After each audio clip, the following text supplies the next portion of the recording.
thing. This is one important thing among the bunch of things in this class. So, which is called the three schema architecture. When the people realize the database is important to manage the very large data, so they design and focus on first the conceptual modeling and database modeling and database management system. They need to standardize such a thing in terms of the schema.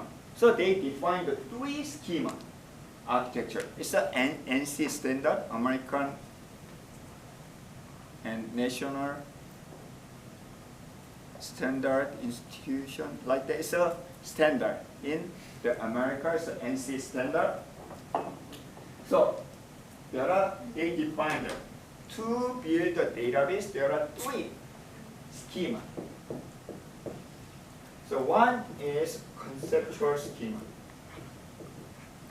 So conceptual schema is like I'd like to model this room. So what you guys can find in this room? We have a student. Okay, so we need a name, ID, address, and major, like that.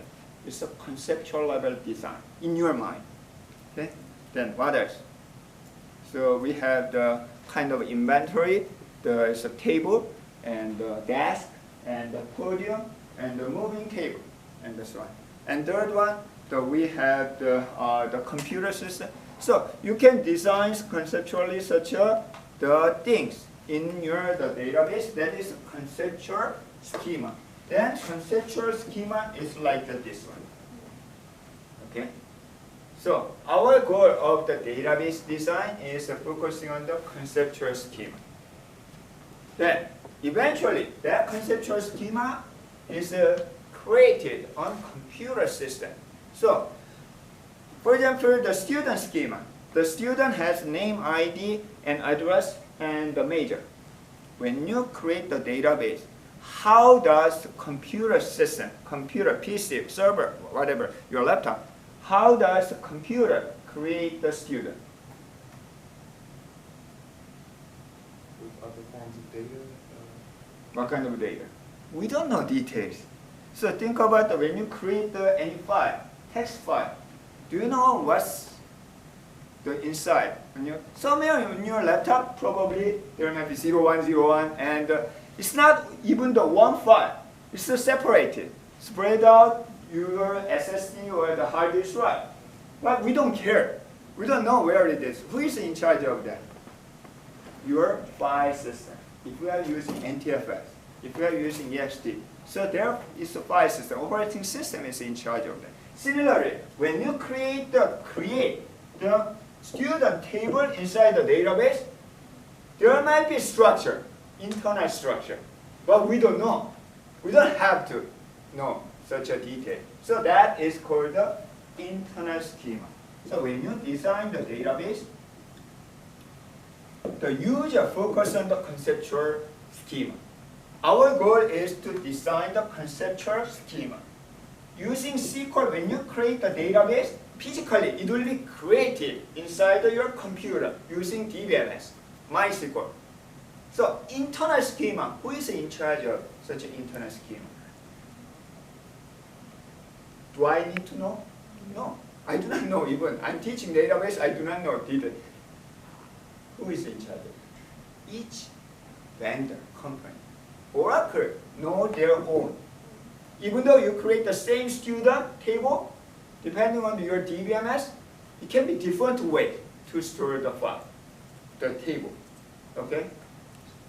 For example, one database system uses a file. One database system uses the without file, raw device. And the other uses a different way. So it's an internal schema. So internal schema mostly managed by the vendor company, DBMS itself. Okay? Because of that, we don't have to worry about too much this. So this is a huge benefit. For example, student table is a database, a file system, but it's a full of file. So we decide to move the B, the student file. Because of this, the characteristic conceptual schema and the internal schema are separate. So we don't have to change our conceptual design. Even though it is changed, moved, or something happened, it's not my business. It's the DBMS is in charge of it. Okay? So because of this one, so this is called the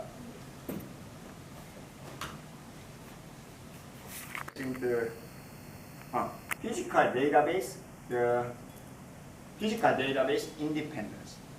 So hiding, abstract the details of the internal scheme. So this is certain. So when you design, I like to build the design, the new database system, new database model. So you need to think about such a separation, conceptual design, conceptual schema, and internal schema.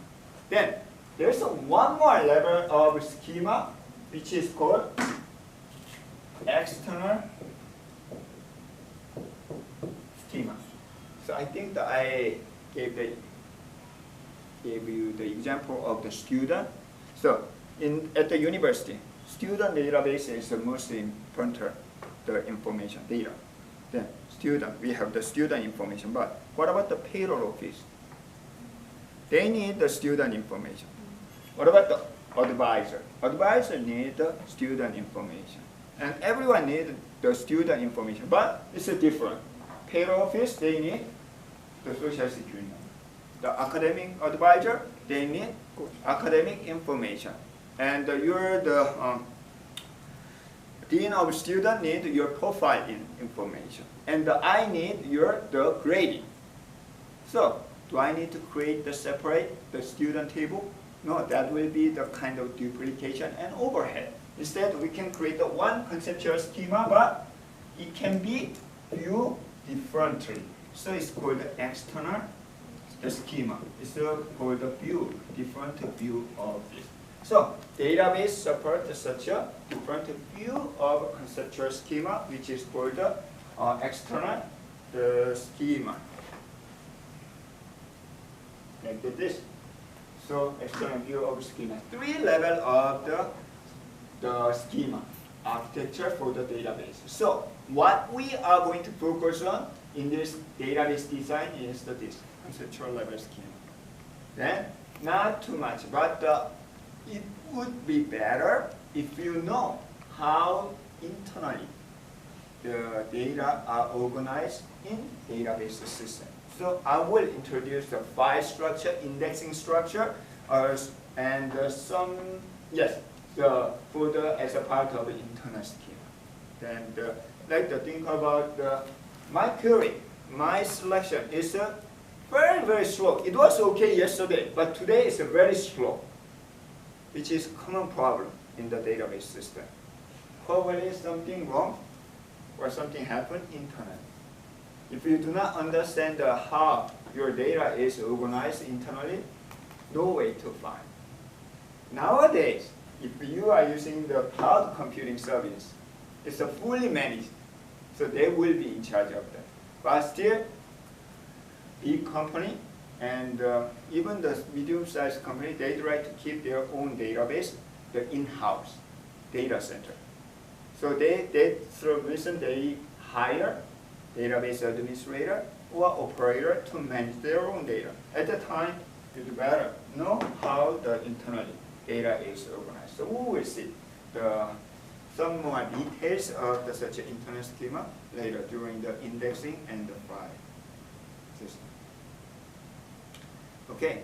However, the problem of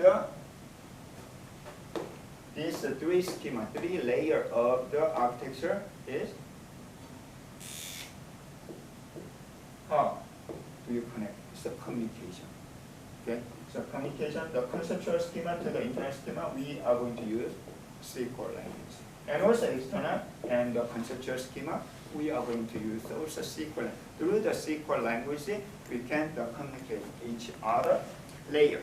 So then finally we can have the logical database independence and the physical data independence. Because of this independence, our job as a designer, as a programmer, is much easier. We don't have to worry about the other layer. Okay? So this SQL, I mentioned many times the SQL is a structured query language. It's a database language to use the database software. It has mainly two parts. One is the data definition language. Another one is the data manipulation language. Data definition language is the language to create, modify the data structure. On the other hand, the data manipulation language is data, insert the data, delete the data, select the data, so manipulate the data. So we will see the details about this data definition language, data manipulation language in chapter 8. Okay, not everything, but we will cover.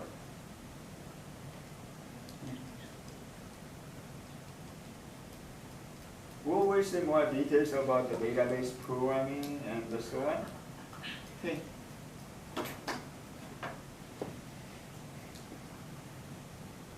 Finally, this is the very high level overview of database system architecture.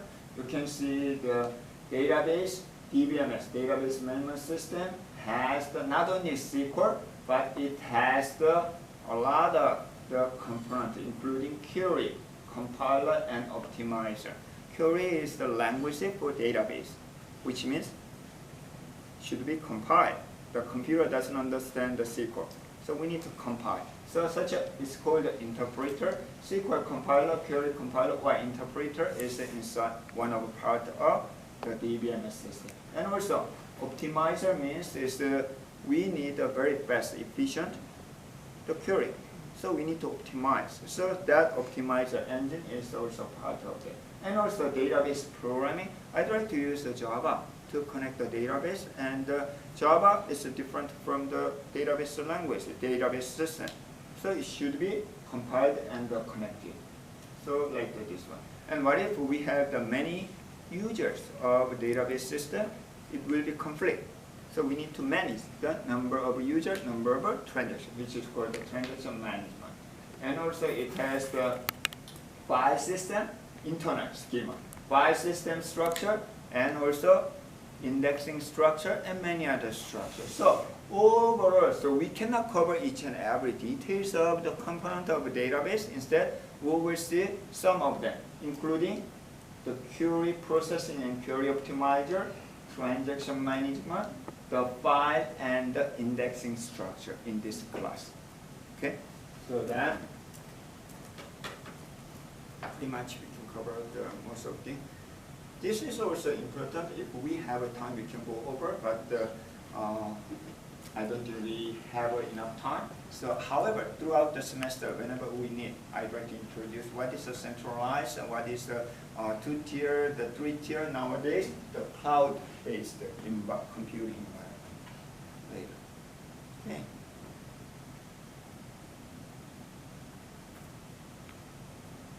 There are different types of DBMS. I am going to also introduce in this class the different types of the database model, database management system. Eventually, it will be the NoSQL database. And also, it's very interesting to see the history of DBMS, like why we need a relational database, what will be the future of the DBMS, and so on. I will introduce this also later when we have time. Okay.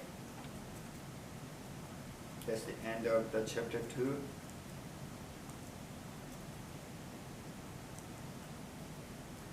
Finally, so we are going to start the database design. So you have the handout. So let's also on Canvas. So throughout the semester, so for our convenience, we are going to use the two very basic database. One is a company database. The company database has the employee, department, as you can imagine, others. Employee, department, and work zone, and dependent, such a very basic the company database. Another one is the university database. So department, student, course and the step like that. The reason why we are using two very basic the database is because you already know about this one. So we don't have to study details of what is the hospital, how the company, how the biological database are organized. We don't have to. Instead, because we already know the company and the university, so it will be also this kind of typical organization of the. It's a typical organization, so it's a pretty much standard of the very basic fundamental standard of the database the design. So we are going to use the database. So for example, why don't you take a look at the second page? This is kind of a description of the company database. So could you read the first bullet of the company database? This one. The company is organized into departments. Each department has a name, number, and employee who manages the department.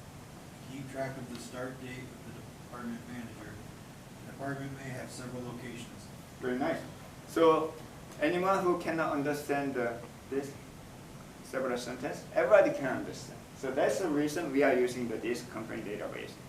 However, when you are doing the real database design, probably you may not know, you may not have experience on the specific database, the domain.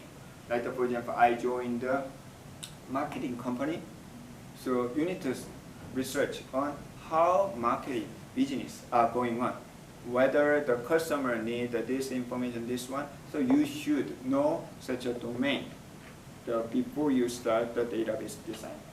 So could you read the second bullet? Yes. Each department controls a number of projects. Each project has a unique name, unique number, and is located at a single location. So think about in your daily life, how many times you use unique? Probably not. Okay? Unique, everybody know what is a unique, but this description is really, really nice and well organized, and try to explain very, very simple and clear. So unique is used for the kind of the data structure. So we need a unique number. So in your real project, your project description probably not like this. Okay, this is for your training purpose. Very easy and very clear, no argue and no controversial. So that's the reason we use a unique number. Then nobody complain whether this is a really unique or not. So you may not see such a nice description later in your when you join the real database design, and sometimes your customer will give only bunch of file, or they will give the Excel file, 100 of Excel file. Then you need to design, figure it out, such information. Okay, I'm not going to read all the other. We will use this company database. And another one is university database. So if you take a look at the second from the last page, so it's very detailed, but everybody know.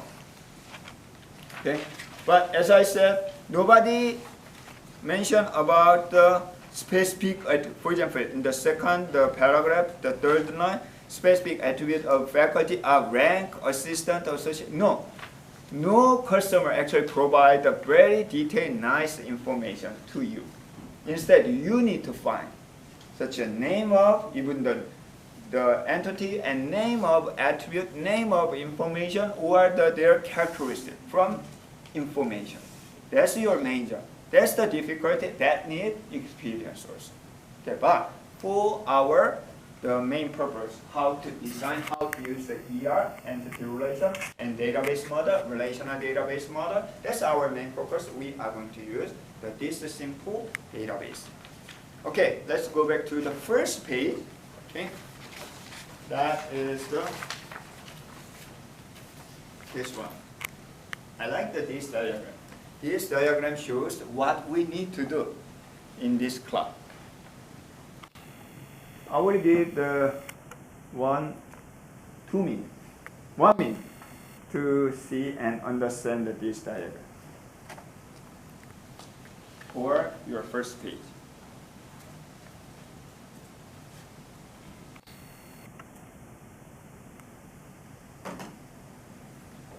So, are you familiar with this or not?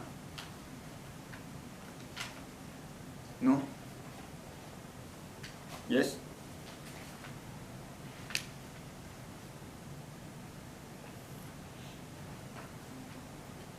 Question. Have you ever used this kind of process in your computer science class? Yes, definitely yes. Think about this side. We have requirement. Think about your programming project assignment in your OP class. There might be a problem, like the requirement. Then you need to analyze such a problem, like function, right? Even the OP design, you need to find the object, eventually define the class. So that's a functional analysis. Then you need to design your program. Okay? After you design, so we need the function to access the student data, get, and update, and remove. That is the function. Then eventually, so you need a student object in your object-oriented program. Then application program design, using Java, I'd like to implement my UML design. Then the student class that include the variable this and the method. You already did. Then you can test it. This is kind of the process of the functional design and implementation of your programming. Okay? In this database design, it's exactly the same thing, but we take out data part because we have a very large data. So we are going to design the data part separately, follow this conceptual level design, logical database design. Logical database design is kind of a mapping from here to the physical database design. Then this physical database design will be implemented internally, database system. That can be used by what? Your programming. So our database is not the really brand new process. We are going to use the exactly same process as what you learned from software engineering and the programming class. Plus, we are going to add this data design database design part. Also, you can see that they interact each other. So for example, when you design the function, this function needs to access database. And this database will be used for your transaction. Okay? So keep in mind, our database is not the really new one. It's actually part of the software design. Okay, so to do that, we are going to start from this conceptual level design. So conceptual level design, as I highlight many times, it's not the computer science knowledge. Even it requires domain knowledge. So if you understand the description that we have read, pretty much that's it. That's all. So also, we are going to use the ER model. So as a conceptual model. So one of the benefits of using ER model is easy. It's really simple, and quickly we can model our any kind of information. Actually, the ER model is not only for the database model. It can be used for the software engineering. And even it can be first step of UML model. And also it can be used for our really daily life, real life, like the organizing the room. You can find the entity, and grouping. So that is kind of the ER model. So we are going to start from the conceptual modeling using company database. So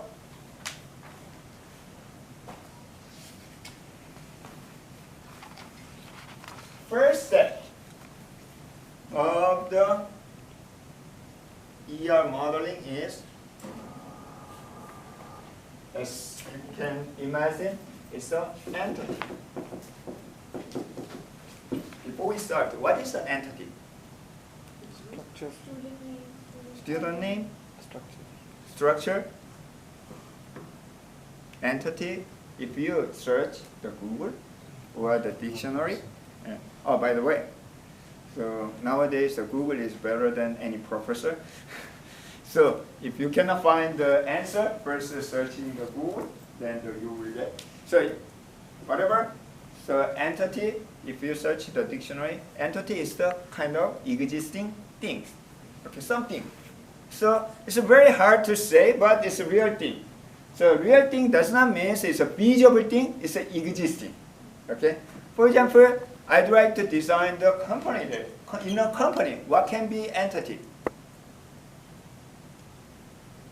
The employee, CEO, or the department manager, even the Professor Lee, not Professor Lee, so Manager Lee, and the Smith, the Stewart, the Williams. So these are the entity. Also, table is an entity. Department, HR department is an entity. And admin department is an entity. And also the chair is an entity. It's everything is an entity. It's information. Okay? Among them, we try to find what? Important. Important means based on this requirement. So your customer mentioned that this requirement of the database, which means these are the important. Even the temperature of the air or humidity is an entity, but it's not important in this company database. But it can be important in another database, maybe environmental or scientific or something other. So based on the some of the students curious. How can we decide that this is important, this is not important? Based on what? Requirement. So that because of that, it's very important. When you start initiate your project, so your customer asks, I need a database. Then you need to discuss a lot, have a meeting, and really a lot of meeting. And because they are not expertise on the design, they are not expertise on the system, but they know their data, information. So you guys need to discuss what are the important. Because of that, sometimes if they have the file of their history, company history, that will be useful. Because that they probably kept the important information. Then you can use such a thing. So in this, so what kind of entity can you find? Entity is a real thing. So we try to find entity from company database. Here. Let's read it again. The company is organized into departments. So department may be important. So we can find department. However, one thing before we continue to search the entity. In real the project, probably your customer will give, there is a list of the department, HR, and the IT, and the admin, so on. Okay? And also it has HR, has the number 1, 2, 3, and this is 113, and location New York and LA, and the manager is the Lee, and the Smith, and William, and Shiva, like this.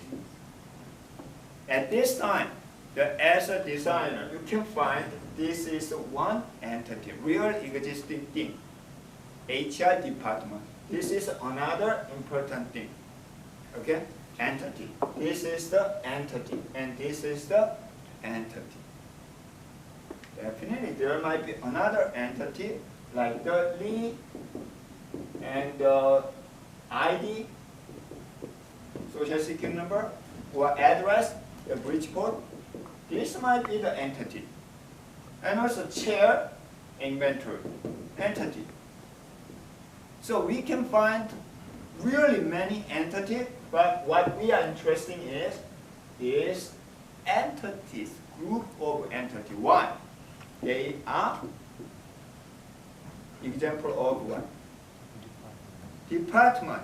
So by grouping, if you remember, I mentioned about the many times, when we have very large data, how can we manage the very large data? Group, standardized. Okay? So grouping. So actually this is an entity. this is an entity, this is entity, this is entity. By grouping, this is called entity type. So our goal of the first step of the ER modeling is from entities, find entity type. So department is the first entity type that we can identify. The first step of the ER modeling is finding entity types. Okay?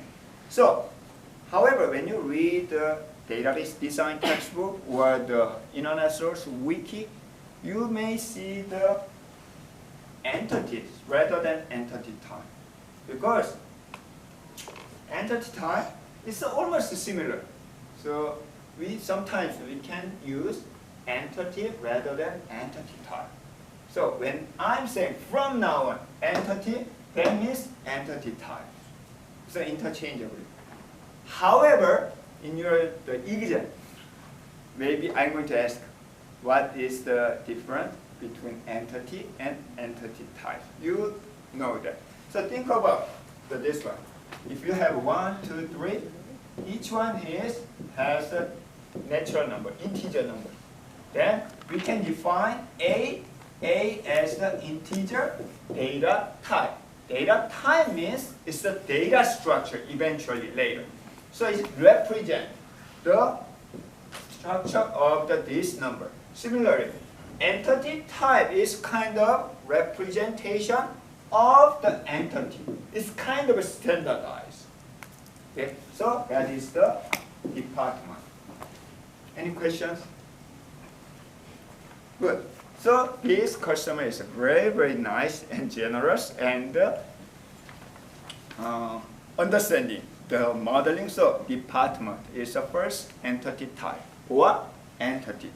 Can you find any other entity type from the company database? So next sentence we are going to continue. Each department has a name. Name can be entity type or not. It describes, name is the kind of description of department entity type, right? So it is not real existing. It's a part of existing thing, okay? So we will describe as the name as an entity type. Keep reading. Number, employee, who. What about the unemployed? Still unemployed, describe part of department. Okay? All the first information, description on the first bullet is describe what? Entity type, department entity type. So department. What about the moving to the next one? Each department control a number of projects and describe the project. So second entity type is project. Okay. Then anything else? Why don't you keep reading? Some of you guys already realized. Each project has different. I have used capital letter, uppercase letter for your easy understanding. It's the first one. First the ER modeling example. So next one is employee. And another one is dependent.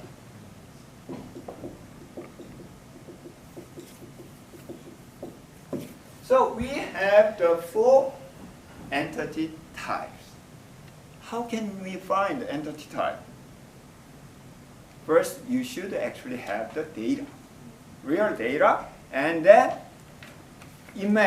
describe such a data like this way. Then you can identify such an entity type from the data entities. Okay? So this is somebody may be curious. What about the company? Company itself can be the entity or not. Entity type? Or not? we have only one the company. But if you have many companies as a group of company, then it can be entity type. So, but here we have only one company. So we don't have to keep, it's a static data. But if you have the history of a company as a description, okay, then you can create the history company or company entity because it has entities. So in this time, we are not going to use design the company as an entity type. So we have 4 of them. I know you may be confusing, curious some of the information. I think they can be the entity type, but Professor Lee does not mention. Yeah. So we will see such a case later. But right now, let's say the 4 of them. Then, so this is our entity type. From now on, we are going to use rectangular to represent entity type. Like this. Then we can easily identify. Eventually, we are going to use many other diagram, which is called ER diagram. So you probably heard about the ER diagram. So as the output of conceptual level modeling, this is actually from here. So ER diagram, good news, it's very straightforward. You can easily understand. The rectangular is entity type. Later, you will realize this will be eventually table. Okay. But forget about the table here and now, so you don't have to worry about. So this is the ER diagram. Bad news is there is no standardized the rule of the ER diagram. Somebody used the UML as the ER diagram. UML diagram can be used for the ER diagram. Somebody used the Crowfoot style. The Crowfoot is like this one. It's a Crowfoot. It's the leg, the foot of the leg. Crowfoot style, the representation. Each and every the textbook or the paper, they use different notation for the ER diagram. But still, intuitively, you can understand. It's straightforward. So you guys understand. So in this class, we are going to use the notation, the use in the textbook. So if you take a look at read the textbook, you can find the Dr. Elman, this is also popular. Okay, so we are going to continue the next 4, 5 steps of the ER diagram in the next class. So right now, we start the first step, identify entity type, actually entity type from number of entities. Okay, so what time is it now? Yeah, it's already passed. Any questions? So this week, you need to sign in AWS and let me know, email or the Canvas message if you have any problem, okay? So I do not know what kind of problem will happen. So already, some of the students from another class, they encounter problems, so we solve. So please continue, sign in and let me know. Okay, we will see you next week.